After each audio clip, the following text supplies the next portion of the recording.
Hey, bienvenue sur la chaîne des Acajou, moi c'est Delphine et sur cette chaîne on parle de design et de marketing. Alors comme vous avez pu le voir dans le titre, on va partir sur une nouvelle série de vidéos qui s'appelle Creative News.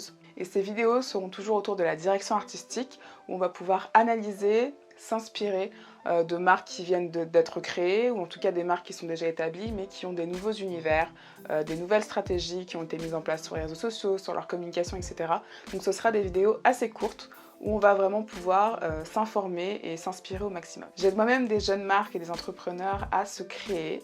Vous pouvez aller voir ce que je fais sur le site lesacajou.com, juste ici. J'espère que ça va vous plaire. C'est parti pour le premier opus de Creative News. Donc aujourd'hui, on va parler de Pattern Beauty. Donc c'est une marque qui a été créée par Tracee Ellis Ross. Et pour moi, je trouve qu'elle a vraiment réussi sa direction artistique parce qu'avec toutes les marques de cosmétiques qui poussent comme des champignons actuellement, c'est vrai que c'est difficile de se différencier et d'amener quelque chose de nouveau dans cet univers qui est déjà bien bouché. Et si vous ne la connaissez pas encore, en fait, Tracee Ellis Ross est la fille de Diana Ross. Donc Diana Ross, je pense que tout le monde la connaît, j'ai pas besoin de la présenter.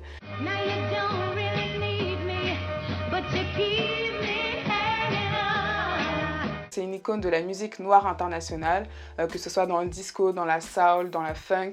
C'est vraiment, voilà, pour moi, c'est au niveau de Michael Jackson, si ce n'est plus. Donc on la connaît pour sa musique, mais on la connaît aussi pour sa chevelure assez impressionnante. Et donc on revient à Tracee Ellis Ross. Moi, personnellement, je l'ai connue via la série Blackish, qui a été créée par Kenya Barris. Donc en fait, dans la série Blackish, elle joue le rôle d'une maman médecin dans une famille afro-américaine, aux côtés de Anthony Anderson. But we skipped it because Devante was born. Okay, we saw your family at the hospital.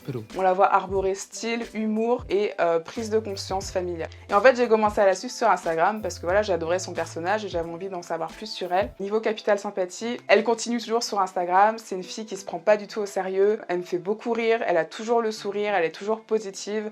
Mais aussi, elle a beaucoup de style. Franchement, au top. Je pense que sa mère l'a beaucoup influencée et on sent voilà que c'est une digne héritière en fait de Diana Ross. Et donc il y a quelques mois, elle a décidé de sortir sa propre marque de cosmétiques capillaires, donc Pattern Beauty, et elle-même ayant hérité de la belle chevelure de sa mère. Et donc ce qu'elle a voulu mettre en avant à travers cette marque, c'est vraiment tout ce qui est amour, transmission du cheveu afro, que le cheveu afro soit aimé à sa juste valeur, qu'il soit aimé comme il est.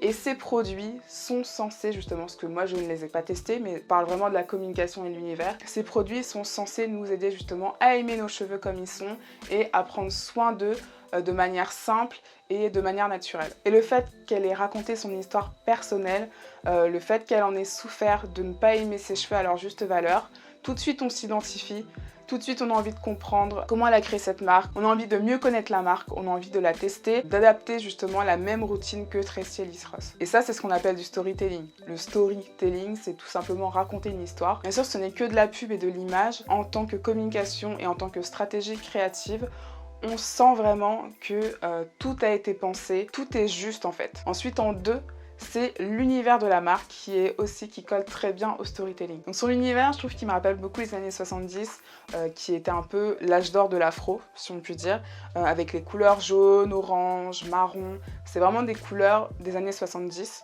et je trouve que le design de ses produits, les illustrations qu'elle peut en faire, mais aussi les visuels qu'elle met sur les réseaux sociaux, un univers chaud, convivial, où on a envie de s'en sentir bien. Et bien sûr dans sa charte graphique elle a rajouté le blanc et le noir parce que voilà ça dynamise, ça modernise des couleurs qui sont déjà très vintage et ça contrebalance. On a les inspirations du vintage mais on reste toujours sur le côté digital et sur le côté lisible et minimaliste. Ensuite toujours pour rester dans l'univers des années 70 où l'homme et la femme noire étaient fiers d'avoir leur afro, notamment grâce au Black Panther et à tous les mouvements un petit peu hippie où il fallait vraiment s'accepter comme on était. Et tout de suite on se dit que ça fait référence à cette époque là et que nous aussi en 2019 on a le droit de s'aimer comme on est et de porter fièrement ses cheveux comme ils sont au naturel. Ensuite, pour finir sur l'univers, je parlais du packaging. Donc le packaging sont des formes assez classiques et la moitié du visage qui est dessiné, illustré sur le packaging nous communique vraiment l'idée que la marque est portée sur l'humain et qu'elle a été créée pour nous.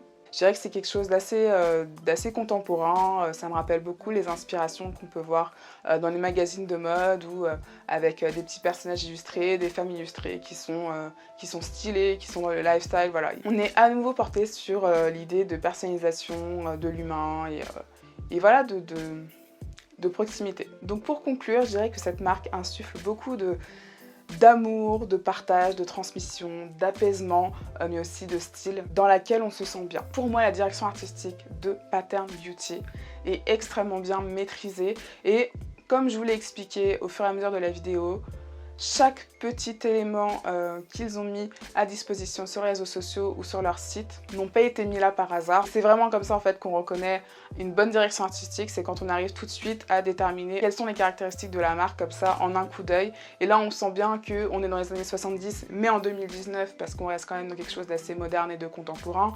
C'est pour les femmes noires qui veulent prendre soin d'elles, qui aiment leurs cheveux, qui les aiment comme elles veulent, qui écoutent Solange, qui vont à l'afro-punk, voilà. Vous voyez un petit peu l'idée de cette marque. Voilà, merci d'avoir regardé cette vidéo, j'espère qu'elle vous aura plu, la première vidéo de Creative News. N'hésitez pas à me dire dans les commentaires ce que vous avez pensé de ce concept, mais aussi de la marque Pattern Beauty. Si vous le connaissiez, si vous ne connaissez pas encore, allez voir. Je trouve que pour les entrepreneurs ou pour ceux qui aimeraient créer leur marque, c'est une très bonne inspiration. Surtout pour les marques de cosmétiques d'ailleurs. L'idée n'est pas de copier mais de s'inspirer toujours. Si vous voulez en savoir plus sur mon métier de directrice artistique indépendante, n'hésitez pas à aller voir sur mon site lesacajou.com, c'est mon propre studio de création. N'hésitez pas à vous abonner à la chaîne si ce n'est pas encore fait, à liker la vidéo si elle vous a plu et à la partager si elle vous a vraiment plu. C'était Delphine de la chaîne Les Acajou et je vous dis à la semaine prochaine. Salut!